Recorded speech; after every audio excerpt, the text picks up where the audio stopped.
माँ की तड़पती आत्मा। सर्दियों के मौसम में एक बूढ़ी औरत अपने घर के कोने में ठंड से तड़प रही थी। जवानी में ही उसके पति का देहांत हो गया और घर में एक छोटा बेटा था।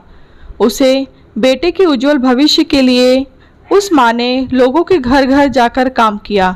काम करते करते बहुत थक जाती थी, लेकिन फिर भी आराम नहीं करती थी और हमेशा एक बात याद करके फिर काम में लग जाती थी कि जिस दिन बेटा लायक हो जाएगा या कमाने लग जाएगा उसी दिन आराम करेगी।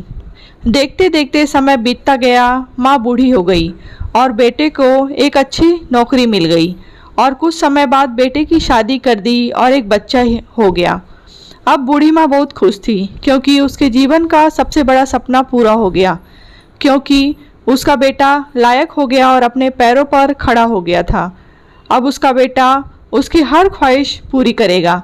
लेकिन ये क्या, बेटे और बहू के पास बड़ी माँ से बात करने तक का वक्त नहीं है। बस इतना फ़र्क पड़ा था माँ के जीवन में। पहले वो बाहर के लोगों के जूठे बर्तन साफ़ करती थी और अब अपने बेटे बहू के पहले बाहर लोगों के कपड़े धोती थी। अब अपने बेटे और बहू के फिर भी खुश थी, औलाद तो उसकी थी।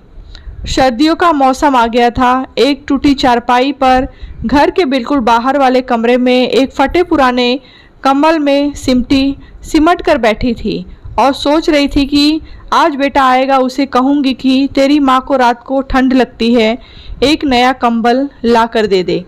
शाम को बेटा जब घर आया तो माँ ने अपने बेटे से बोला, बेटा ठंड बहुत है, मुझे बहुत ठंड लगती है और बात ठंड की ही है। मैं बूढ़ी हो गई हूँ, शरीर में जान नहीं है, फटे हुए कंबल में ठंड रुकती नहीं है, एक कंबल ला कर दे दे। बेटा गुस्से से बोला, माँ इस बार घर के राशन में, बच्चों के एडमिशन में और बिजली के बिल में बहुत ज़्यादा खर्च हो गया है। कुछ पैसे हैं जो बच्चे का स्वेटर लाना है, तेरी बहू का शॉल लेके आना है। तुम तो माँ घर में ही रहोगी, तुम तो सहन कर सकती हो, हमें तो बाहर जाना होता है कमाने के लिए। बस माँ 2 महीने की सर्दी निकाल लो, अगली सर्दी में आपको नया कंबल ला कर दूंगा।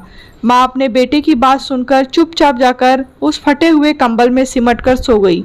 अगली सुबह हुई तो माँ इस दुनिया में नहीं थी। माँ की ठंड के कारण मृत्यु हो चुकी थी।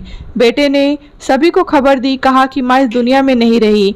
सब रिश्तेदार, दोस्त, पड़ोसी सब इकट्ठे हो गए। बेटे ने अपनी माँ की अंतिम यात्रा में कोई कमी नहीं छोड़ी।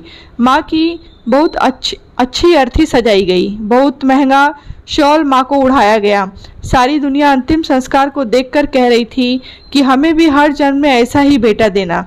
मगर उन लोगों को क्या पता था कि मरने के बाद भी एक माँ ठंड से तड़प रही थी, सिर्फ एक कंबल के लिए, सिर्फ एक कंबल के लिए। दोस्तों, आपके माँ बाप अगर आपके साथ हैं तो आप बहुत भाग्यशाली हैं। आज आप अपने जीवन में जो कुछ भी हो उन्हीं की मेहनत और लगन की वजह से हो। जीते जी अपने माँ बाप की सेवा करना ही आपका पहला कर्तव्य है। कहानी आपको कैसी लगी है कमेंट बॉक्स में बताएं। कहानी अच्छी लगी हो तो लाइक करें, शेयर करें।